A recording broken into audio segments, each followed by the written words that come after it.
ने ट्रंक कर दिया। ठीक है, अभी आपको हो जाए। उसके बाद अब हम लोग इस पीसी को अभी वहां से पिंग करवा के देखते हैं। ये एक वीलैन है जिसकी आईडी 10 है, ये भी एक वीलैन है जिसकी आईडी 10 है। इस वीलैन के अंदर ये एक डिवाइस है जिसकी आईपी है 192.168.10.21।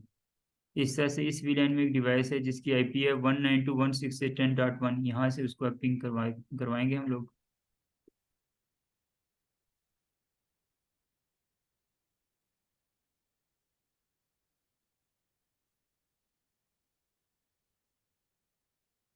जी ये देखें, हम लोगों ने जो ही ट्रंक लिंक बनाया तो वो 21 वाले उस डिवाइस को ये पिंग कर रहा है, एक्सेसिबिलिटी है।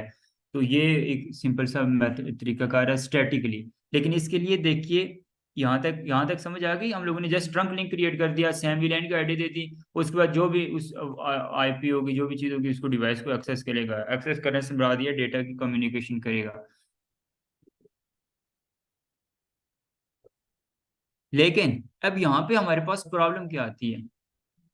यहाँ पे प्रॉब्लम हमारे पास ये आती है कि अगर इस स्विच में हम लोगों ने 10 वेरिएंट्स बनाई, 20 वेरिएंट्स बनाई, हम लोगों को मल्टीपल वेरिएंट्स अगर बनाई, तो नेक्स्ट जब इसके अल्टरनेट स्विच ऐड करेंगे तो उसमें भी हम लोगों ने स्टैटिकली ये काम करना पड़ेगा, मैनुअली ये काम करना पड़ेगा। मैनुअली वो वेरिएंट्स बनानी पड़ेंगी और उनकी कॉन्फ़िगरेशन करनी पड़ेगी, जो कि इंतहाई जहाँ पे ट्रबल शूटिंग हमें फेस करनी पड़ेगी।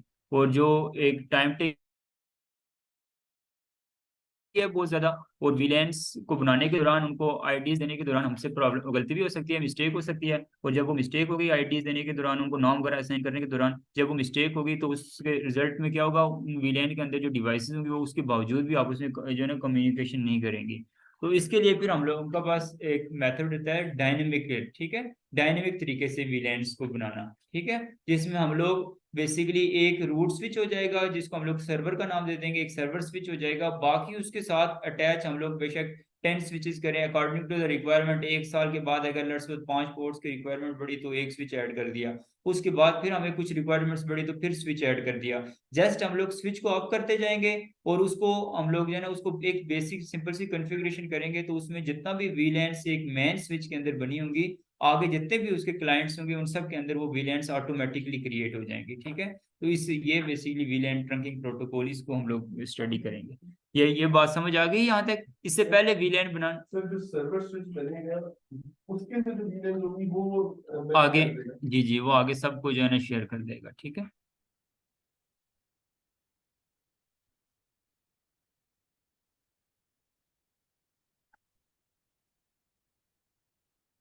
उसके लिए अब हम लोग सबसे पहले ये काम करते हैं कि जो ये अभी हमारे पास, इसको हम लोग सर्वर कंसिडर कर लेते हैं। ठीक है, मेन ये वाला स्विच,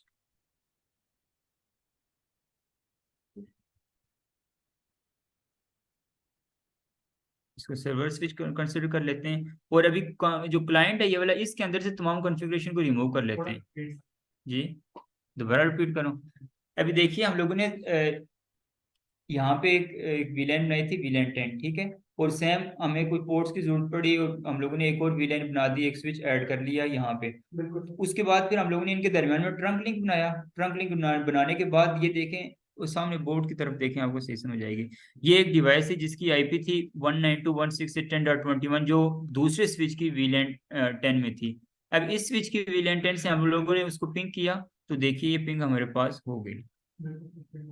ये पिंग हमारे पास हो गई। ठीक है, ये बात हो गई। लेकिन इसके लिए फिर प्रॉब्लम यहाँ पे क्या थी? लेट्स सपोज यहाँ पे हमारे पास 10 विलेंस होती, हम लोगों को नेक्स्ट स्विच था उन्हीं 10 विलेंस को यहाँ पे भी यूज करना होता ऑब्वियसली। तो और आगे 5 7 10 20 according to the requirement, according to the network और according to the passage of time, हमारे नेटवर्क जैसे बढ़ता जाता, क्लाइंट्स बढ़ते जाते हैं, तो हम लोगों को आगे डिफरेंट स्विचेस ऐड करने पड़ते। तो हर दफा स्टैटिकली वो वीलेन बनानी पड़ती और फिर उसकी कॉन्फ़िगरेशन करनी पड़ती, उसको आईडी वगैरह असाइन करनी पड़ती। ठीक है, तो ये टाइम कंज्यूमिंग था। और जब हम लोगों को बार बार ये काम करना पड़ रहा है तो इसमें हमसे मिस्टेक भी हो सकती है। जब मिस्टेक हो जाएगी तो ट्रबल शूटिंग को हमें फेस करना पड़ेगा वीलेन की आईडी देने के दौरान में, या फिर डिफरेंट वीलेन जब हम लोग उनकी कॉन्फ़िगरेशन कर रहे होंगे।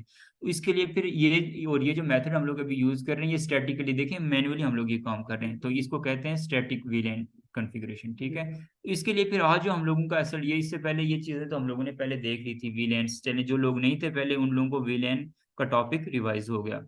अब हम लोग जो आज करने जा रहे हैं उसमें हम लोग ये करेंगे कि एक मेन जो स्विच होगा, जैसे ये आपका एक मेन सर्वर स्विच, इसको मैंने नाम दे दिया, इस स्विच में हम लोग कॉन्फ़िगरेशन किया करेंगे जो वीलैन्स वगैरह, और ये स्पेसिफिकली जो है ना, चूंकि हम लोग जो आज प्रोटोकॉल को स्टडी कर रहे हैं वीलैन ट्रंकिंग प्रोटोकॉल है, तो इसमें वीलैन के हवाले से ही बातें हम लोग करेंगे सारी। और वीलैन नेटवर्क के अंदर, लैन के अंदर सबसे इंपॉर्टेंट चीज़ ये होती है इसको हैंडल करना।